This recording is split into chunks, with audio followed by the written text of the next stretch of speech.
Hello dear students, आज के इस वीडियो में हम राजस्थान में मरुस्थलीकरण के टॉपिक को डिस्कस करेंगे। मरुस्थलीकरण को हम डेजर्टिफिकेशन भी कह सकते हैं और इस वीडियो में हम डेजर्टिफिकेशन या कह लीजिए मरुस्थलीकरण क्या है उसको डिस्कस करेंगे और साथ ही राजस्थान में मरुस्थलीकरण की या डेजर्टिफिकेशन की क्या स्थिति है और क्या कारण है डेजर्टिफिकेशन के, उनको जानेंगे। देखिए, इजी लैंग्वेज में अगर मैं समझाना चाहूँ आपको कि मरुस्थलीकरण या डेजर्टिफिकेशन को, तो मरुस्थलीकरण उस प्रक्रिया को कहते हैं जिसके द्वारा किसी भूभाग में रेगिस्तान या मरुभूमि का निर्माण या विस्तार होता है। ये डेजर्टिफिकेशन एक प्राकृतिक परिघटना है जो जलवायुवीय परिवर्तनों या दोषपूर्ण भूमि उपयोग के कारण होती है। दूसरे शब्दों में यदि हम डेजर्टिफिकेशन को परिभाषित करना चाहें तो हम कह सकते हैं कि ये जमीन के खराब होकर अनुपजाऊ हो जाने की ऐसी प्रक्रिया है जिसमें जलवायु परिवर्तन तथा मानवीय गतिविधियों, स्पेशली जो ह्यूमन फैक्टर्स हैं, तो मानवीय गतिविधियों समेत अन्य कई कारणों से शुष्क, अर्धशुष्क और निर्जल अर्धनम इलाकों की जमीन रेगिस्तान में बदल जाती है। इससे जमीन की उत्पादक क्षमता में भी कमी होती है और उसका नाश भी होता है। दूसरे शब्दों में हम कहना चाहें तो देखिए, मरुस्थलीकरण जमीन का क्षरण है जो शुष्क और अर्धनम क्षेत्रों में विभिन्न कारकों की वजह से होता है, जिनमें विविध जलवायु और मानवीय गतिविधियां भी शामिल हैं। मरुस्थलीकरण का सबसे गहरा प्रभाव जो है वो जैव विविधता पे पड़ता है और भूमि की उत्पादक क्षमता में भी पड़ता है। मरुस्थलीकरण के कारण भूमि की जो उत्पादक क्षमता है वो कम होती है।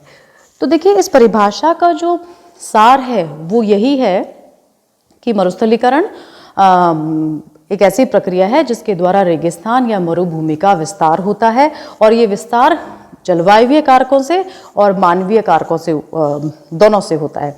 मानवीय कारकों के अंतर्गत हम मानव द्वारा दोषपूर्ण भूमि उपयोग को ले सकते हैं। अब हम देखते हैं राजस्थान में मरुस्थलीकरण की क्या स्थिति है। देखिए, देश के सभी कुछ भाग हैं, स्पेशली जो गुजरात है, आंध्र प्रदेश है और कर्नाटक है, वहाँ पर भी मरुस्थलीकरण या कह दीजिए डेजर्टिफिकेशन की समस्या है।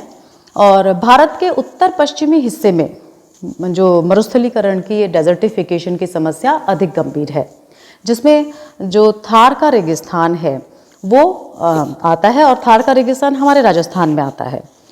तो राजस्थान में देश के कुल शुष्क क्षेत्र में से सबसे अधिक हिस्सा लगभग 20.8 मिलियन हेक्टेयर, देश का कुल शुष्क क्षेत्र 32 मिलियन हेक्टेयर है टोटल। अगर हम डेजर्ट एरिया को देखें, उसमें से सबसे अधिक हिस्सा जो है राजस्थान के अंतर्गत आता है और वो लगभग इस 32 मिलियन हेक्टेयर में से 20.8 मिलियन हेक्टेयर का है, जो कि पूरे देश के शुष्क क्षेत्र का लगभग 62% है। मौसमी और वार्षिक तापमान सीमा जो है राजस्थान वाले इस रेगिस्तानी क्षेत्र में काफ़ी अधिक है। गर्मियों में तापमान 50 डिग्री सेल्सियस तक पहुंच जाता है यहाँ पर, और सर्दियों में ये जो तापमान है ये 4 डिग्री सेल्सियस तक आ जाता है। अब हम वार्षिक औसत वर्षा भी अगर की कंडीशन को भी यहाँ पे देखें राजस्थान में, तो वार्षिक औसत वर्षा भी यहाँ बहुत कम होती है, जो एक साल के दौरान पश्चिम में 100 मिलीमीटर से लेकर और पूर्वी भाग में 500 मिलीमीटर तक होती है। लेकिन रेगिस्तानी वाला जो भाग है, रेगिस्तान का ये जो भाग है, वहाँ वाष्पीकरण की बहुत दर जो है वो बहुत ज़्यादा है और इस वाष्पीकरण की दर के चलते पानी की उपलब्धता जो है वो इस क्षेत्र में काफ़ी कम होती है।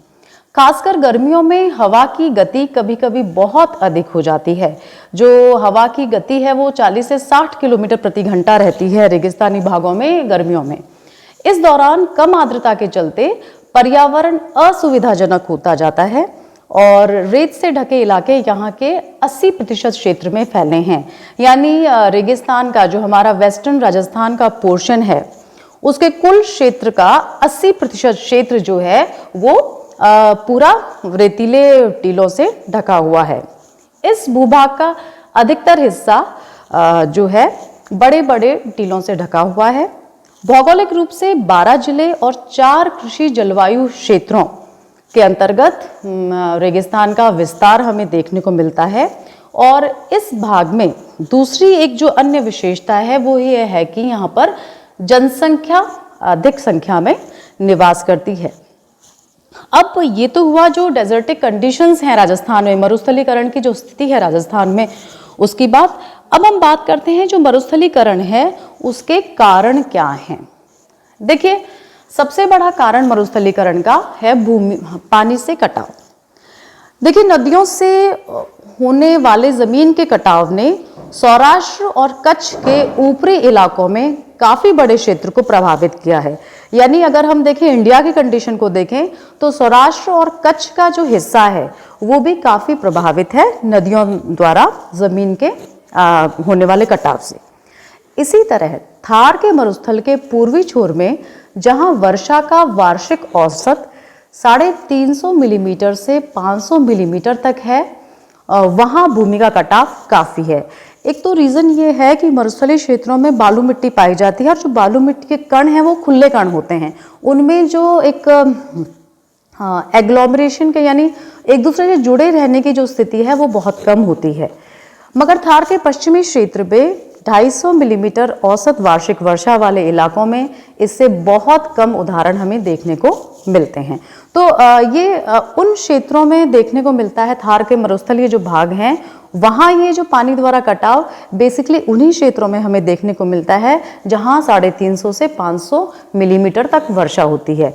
सुदूर पश्चिमी जो हिस्सा है रेगिस्तान का, थार के मरुस्थल का, जहाँ 250 मिलीमीटर या उससे कम वर्षा होती है, वहाँ हमें कटाव कम देखने को मिलता है।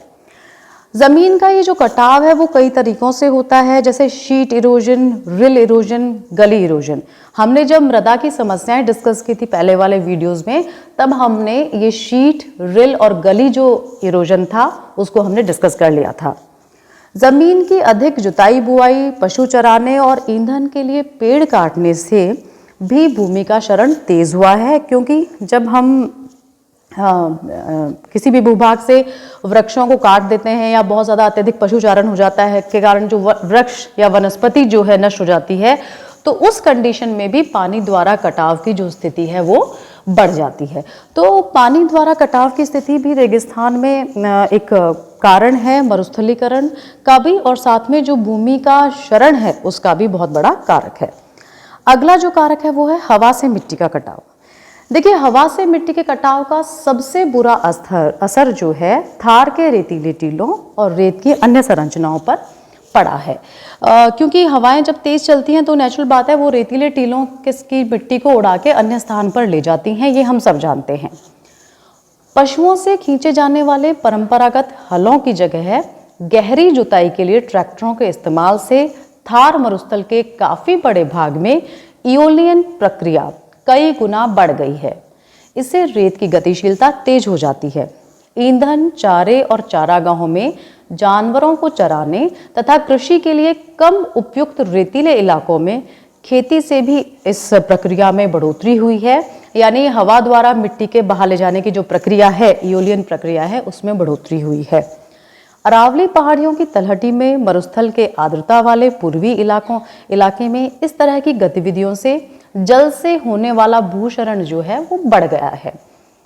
किसानों को जो ये प्रक्रिया है, ये किसानों ने इसको कंट्रोल करने का हालांकि वहाँ पे प्रयास भी किया है, क्योंकि कई किसानों का मानना है कि फसल काटने के बाद जो अपशिष्ट पदार्थ वे खेतों में छोड़ देते हैं उनसे रेत को बांधे रखने में मदद मिलती है। वे यह भी मानते हैं कि भूक्षरण से जमीन का जो नुकसान हो रहा है वह धीमी रफ्तार वाली प्राकृतिक प्रक्रिया है।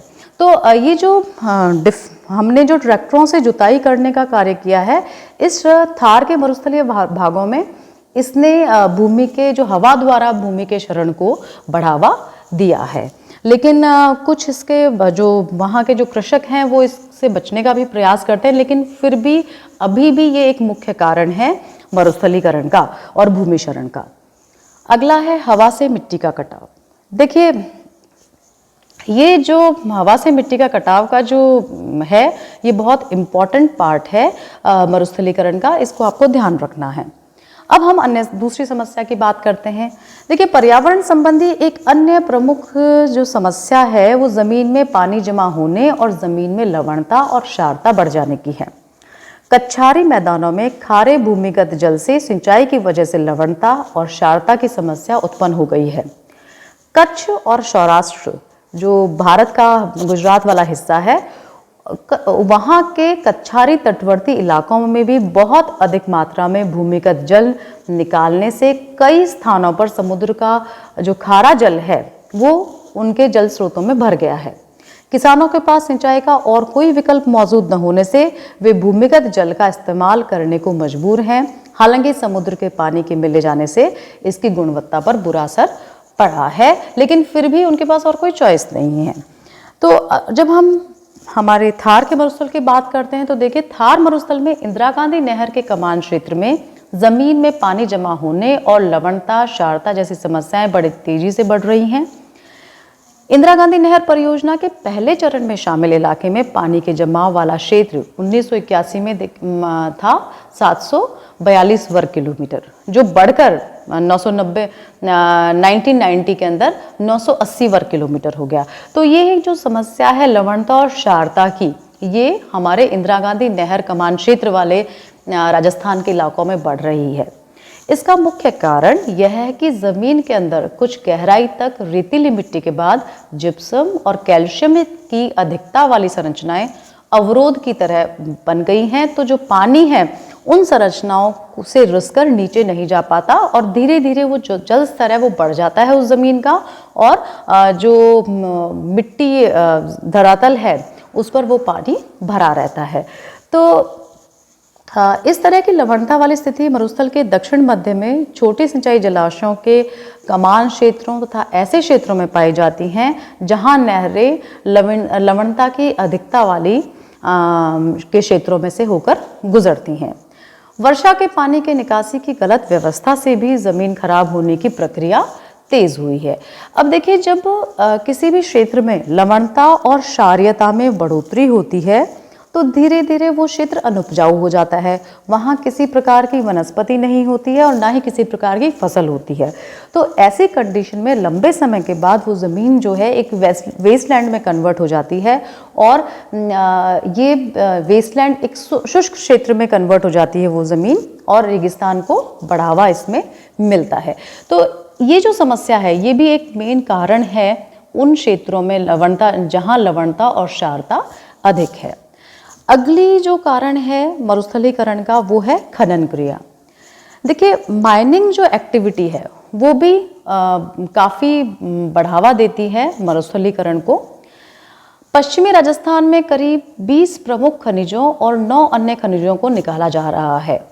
90% क्षेत्र से अधिक खान मालिकों द्वारा खुली खदान प्रणाली के जरिए खनन कार्य किया जाता रहा है। बाकी कुछ यहाँ पर भूमिगत खाने भी हैं और धीरे धीरे क्या है, खान क्षेत्रों का विस्तार भी यहाँ पर हो रहा है हमारे पश्चिमी राजस्थान वाले इलाकों में। सतह की खुली खानों से जमीन के खराब होने का तत्कालिक खतरा उत्पन्न हो गया है। खनन का कार्य पूरा हो जाने के बाद खान क्षेत्र को वैसे ही छोड़ दिया जाता है। इसे फिर से सही करने के लिए कोई कदम नहीं उठाए जाते। खेती की जमीन में खनन संबंधी गतिविधियों से उत्पादकता कम हो जाती है। खाने चाहे भूमिगत हो या जमीन के ऊपर, खुदाई और मलबा फेंकने से उस क्षेत्र में कृषि योग्य भूमि की उत्पादकता भी कम होती है और धीरे धीरे जो वनस्पति है उस मलबे के नीचे दब के नष्ट हो जाती है। खनिज प्रसंस्करण संबंधी कार्यों जैसे सीमेंट उद्योग और अपना सीमेंट उद्योग के लिए जो हम चूना पत्थर और चीनी मिट्टी उद्योग के लिए जो कैल्साइट और खड़िया पत्थर की पिसाई करते हैं, उसके दुष्प्रभाव भी हमारे धरातल पर पड़ते हैं।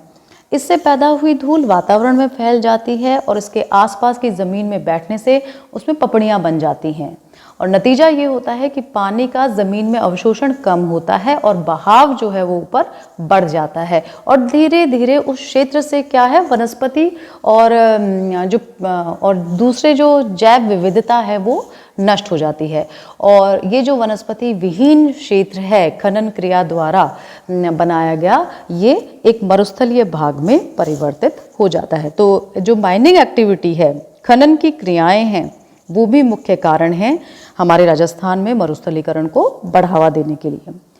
अगला जो कारण है मरुस्थलीकरण का, डेजर्टिफिकेशन का राजस्थान में, वो है वनस्पतियों का विनाश। देखिए, प्राकृतिक वनस्पतियों का नाश मरुस्थलों के प्रसार का प्रमुख कारण है। सब जगह, राजस्थान में भी नहीं बल्कि जो दूसरे जो स्टेट्स हैं वहाँ पर भी प्राकृतिक वनस्पतियों का नाश है, वो मरुस्थल के प्रसार का मुख्य कारण है। जमीन पर बढ़ते दबाव से पेड़ पौधों और वनस्पतियों के ह्रास में खतरनाक वृद्धि हुई है और गांव के आसपास चारागाहों की जमीन बुरी तरह प्रभावित हुई है, क्योंकि उसकी सबसे अधिक उपेक्षा और सबसे ज़्यादा उसका दोहन हुआ है।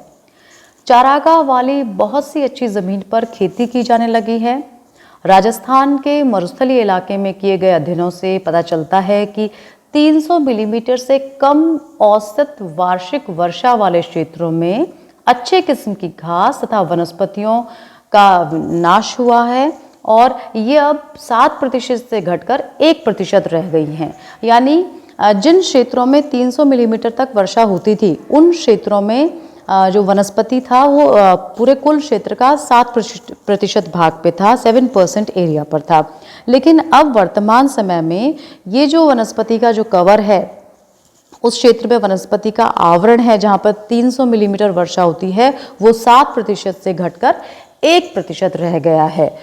दूसरी ओर जहाँ 300 मिलीमीटर से अधिक औसत वार्षिक वर्षा वाले इलाके थे, जहाँ पर वनस्पतियाँ कुल क्षेत्र की 8% थी, वो घटकर अब 1 या 2% रह गई हैं और अच्छी किस्म के पेड़ पौधे और वनस्पतियों का दोहन जो है वो यहाँ पर अधिक हुआ है। तो देखा जाए तो ये जो वनस्पतियों का विनाश है ये बहुत ज़्यादा हो रहा है, चाहे हम अनियंत्रित पशुचारण कर रहे हों, चाहे हम उस जो चारागाह भूमि है या जो वन भूमि है, वनस्पति वाली भूमि है, उसमें कृषि कर रहे हों। दोनों ही कारणों से वनस्पति क्षेत्रों का विनाश बहुत बड़ा है और इसी कारण शुष्क कंडीशंस, शुष्क दशाएं बढ़ी हैं और रेगिस्तान जो मरुस्थलीकरण वाला जो का क्षेत्र है उसमें बढ़ोतरी हुई है। तो ये सारे कारण हैं राजस्थान में मरुस्थलीकरण के। इसको हम रिवाइज करना चाहें तो सबसे पहले हम क्या लेंगे? सबसे मुख्य कारण वर्षा की कमी, उसके बाद पानी से जो कटाव हो रहा है कुछ क्षेत्रों में, रेतीले भागों में, वो, उसके बाद मिट्टी द्वारा जो कटाव किया जा रहा है और मिट्टी जो रेतीले टीलों से मृदा को उड़ाकर आगे दूसरे स्थानों पर जाके जमा रही है, वो एक कारण है। उसके बाद जो अपनी जो डिफेक्टिव सिंचाई का सिस्टम है, सिंचाई की प्रक्रिया है और लवणता और क्षारीयता की जो वृद्धि है भूमि में, वो भी एक मरुस्थलीकरण का कारण है। उसके बाद जो खनन की प्रक्रिया है, वो भी माइनिंग की जो एक्टिविटी है, वो भी एक कारण है मरुस्थलीकरण को बढ़ावा देने में। और जो वनस्पतियों का विनाश है वो भी मुख्य कारण है डेजर्टिफिकेशन की कंडीशन को बढ़ाने में। तो ये सारे कारण हैं, मिलकर ये डेजर्टिफिकेशन की कंडीशन को बढ़ावा दे रहे हैं राजस्थान में। और अगर डेजर्टिफिकेशन का जो कंडीशन है वो इसी तरीके से मरुस्थलीकरण बढ़ता रहा तो आने वाले समय में ये एक बहुत बड़ी समस्या उत्पन्न कर देगा, बाकी अन्य पश्चिम राजस्थान के अलावा अन्य क्षेत्रों में भी। तो आज के लिए इतना ही। अगले वीडियो में हम इस डेजर्टिफिकेशन को ठीक करने के या जो मरुस्थल का जो प्रसार बढ़ रहा है उसको कैसे ठीक किया जा सकता है, उन उपायों को हम डिस्कस करेंगे।